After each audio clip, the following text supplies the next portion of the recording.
Let's do some more stories just now. And the Minister of Education is calling on educationists to look beyond grades in training young people in the country. Speaking on the sidelines of a book launch in Accra, Minister for Education Professor Jainano Opoku-Agyeman maintained that education must transcend academic work by using varied teaching methods to make learning easy and fun. It's not just about the curriculum, although that's important, or testing. Sometimes we overemphasize that. It's as if it's the grade you get, that is all. That's a very important and significant part. But education should be holistic. It is about the totality of all of the person. The spirit, the body, the mind, the skills, everything comes into play. When we say somebody is well educated, we want to say that the person is rounded. When we say it's rounded, it's academic, it's a non-academic, it's everything coming together. Every so often we talk as if the academics don't matter. Of course they matter. They are central. But what we're saying is that it is not either or. It's many, many things that should come together. What the school intends to do, is focusing on healthy mind. It's focusing on skills that children come with. So it's giving opportunity for maybe dance, for artwork. All of these are important because young learners especially express themselves in different ways. Okay, and they learn differently. For some, it's about hearing. For some, it's about touching. For others, it's about being part of participating. So a good teacher, you'll notice at the lower levels, will vary the methodology, even in a single class. There are times when the students repeat, or they create, or they act. It's all part of the learning process because the trained teacher knows that the children are learning or they will learn differently. Those of us at the Ministry of Education, maybe speaking for myself, I believe very strongly every child can learn anything. Any child can learn anything, but it depends on our ability to recognize the methodology that responds to this child. Okay, and research is not finished. There are different learners, different abilities, different interests. Even within your own class, even if you had a small class of 12, you must recognize as a teacher that you have 12 different people who may not necessarily learn the same way. So every time, varying what you do and how you do it helps the children, And of course, education is not about children only, it's about adults too. It's about all of us. And as I said in this place, it begins with the home.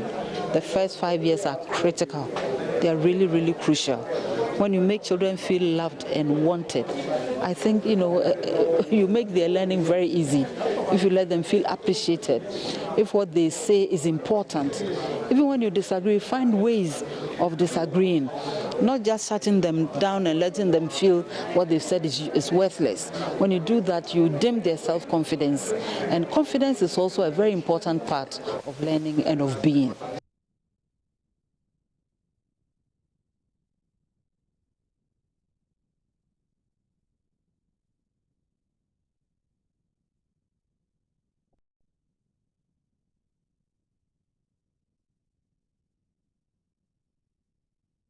Well, let's return to that previous story brought to you about the power situation. And we do know that the Africa Center for Energy Policy is demanding a few things from the Public Utilities Regulatory Commission. Well, it appears they see the situation as the PRC being a bit soft on the power distribution company. Let me try again. Let's go to the lines once more, this time around via Skype. Let's try and speak to Dr. Ishmael Aka, who is with the Africa Center for Energy Policy, joining us now via Skype with some thoughts on the issue. Doc, let's try this once more. Good morning again, and thank you for joining us. So now I was asking earlier what you make of this. The PURC obviously has done something, but is it good enough? It appears you're not too satisfied with that.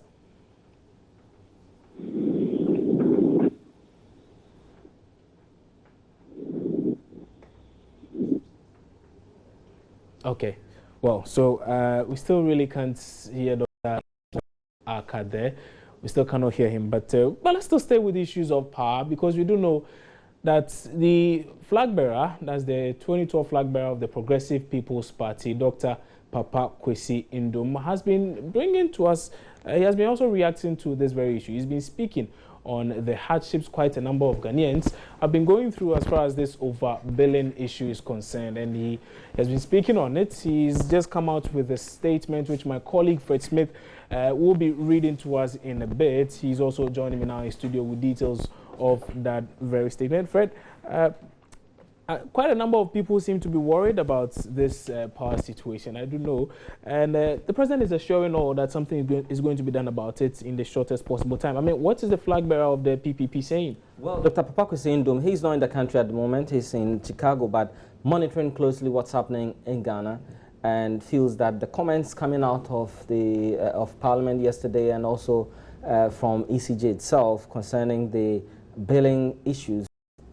You recall that just a few days ago, the PRC asked that they suspend the implementation of a new billing system. And Dr. Papa Kwesi Ndom, he has a view on that, and this is what he says. Did the Majority Chief Whip, Mohamed Muntaka Mubarak, really accuse ECG of undermining President Mahamad's fight against Dumso?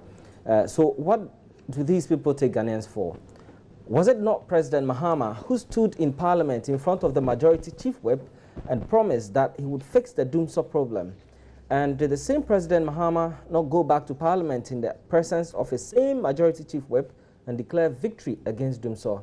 Is Dumso not supposed to be a thing of the past? So for Honorable Muntaka Mubarak's comment in Parliament, Dr. Kwesi Ndom is not taking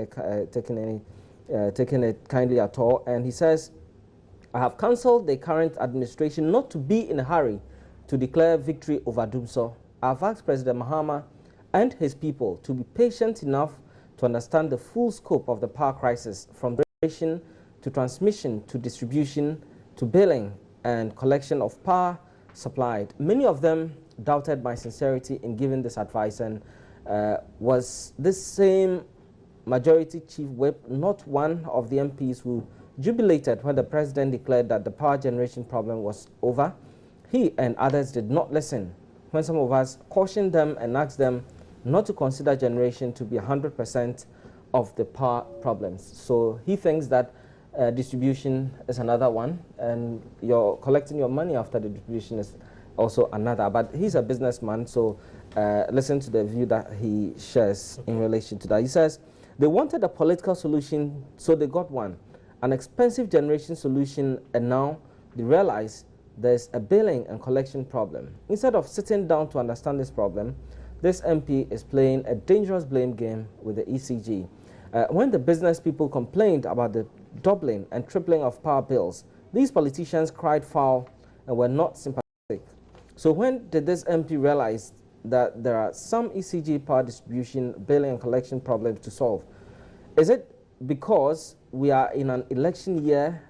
How he now realizes that in several cases, the cost of consumption has more than doubled, and this has imposed undue hardship on virtually all Ghanaians, especially on the ordinary masses. What about the businesses that pay tax and employ the ordinary masses?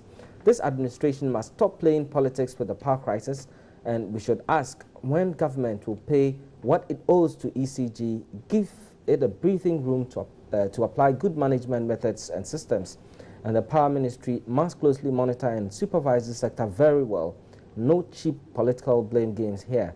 And it's signed by Dr. Papa Kwesi Ndom. So he wants government to pay up their bills with the ECG, and we're told that the government is the biggest debtor to the ECG. And so yes, if you settle that, you've solved a big part of the problem. Dr. Papa Kwesi Ndom says, yeah, deal with that, and also don't play politics, so that if we're having power crisis or power situation, you don't go and fix at the generation end when there are other problems on the value chain. And okay, right. First Mate, many thanks for that update. And that was my colleague First Mate who just brought us extracts of that statement by the flag bearer, the 2012 and now we are told 2016 flag bearer of the Progressive People's Party, Dr. Papa Kwesi Ndom. Well, it ties in perfectly well with that statement that was released by the Africa Center for Energy Policy quite well. Even though Dr. Papa Kwesi Ndom seeks to remind us of the fact that Dumso isn't over, I'm sure quite a number of people would have to agree with him on that, there have been a number of outages over the past few days or so. But let me just bring you extracts of that statement by ASEP as well. And if you go to the second paragraph of that statement, it says, by ordering the suspension of the software, PURC is agreeing that consumers have been overbilled. But PURC failed to apply the full strength of the act that sets it up. Now, suspension of the software is not enough. PURC should compel ECG to comply with the section of the PURC Act which requires the utility to adjust consumers' next bill with the excess amount or pay cash to them. And according to this statement, that can be found in the PURC Act section 27. It goes on to say failure by ECG to comply is also an offense and punishable by a fine of imprisonment. That's according to section 38 of the PURC Act. Then the statement further says, we agree with PURC that steps should be taken to reconnect consumers who have wrongfully been disconnected by the ECG. PURC should step up their sanctions to urge ECG to compensate all customers who have been overbilled or wrongfully disconnected. Well, in the last but one paragraph of that same statement, the Africa Center for Energy Policy seems to have a lot to tell government. Now it says, we also think that government should reduce the levies and taxes. Government can do that without undermining the work of the utilities. Now, if the intention of government is to raise more revenue to create jobs and develop the country, how about the opportunity cost? Industries that create many of the jobs folding up under higher end user tariff, and some even moving to Ivory Coast, as we are told. Now, that would be counterproductive, and government must reverse the policy immediately. So those are extracts of that document by the flag bearer of the Progressive People's Party, Dr. Papa Kwesi Nkrumah, as well as the Africa Center for Energy Policy on the power situation in the country. Well, we are also told that Parliament will be meeting with officials of the ECG as well as the Power Ministry today to deliberate on some of these complaints that have come up over the past few days. You're watching News Desk here on your Joy News channel on Multi TV. We're taking a break. When we come back, John Omarko joins us with business. Stay on.